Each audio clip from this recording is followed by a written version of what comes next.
Hello everyone, welcome back to another video from Quick Guide. In this video, I'm going to show you how you can log in into your Dudley Council Tax account. So let's get started. First of all, open your web browser and in the search bar, type in Dudley Council Tax Login. And as the search results in the first option, you can see the website of Dudley Council, or you can type in www.dudley.gov.uk. Click on the first website and you will be taken to this official website of Dudley. And over here you can see the login button at the top right corner. Click on the login button. You will be taken to the login portal of My Dudley, and over here enter the email address of your account, and in the password section enter the password of your account.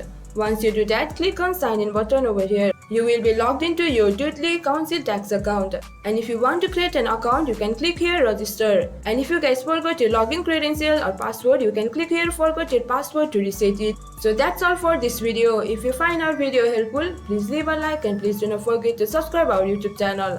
And also hit the bell icon for latest videos and drop a comment for reviews and more content like this.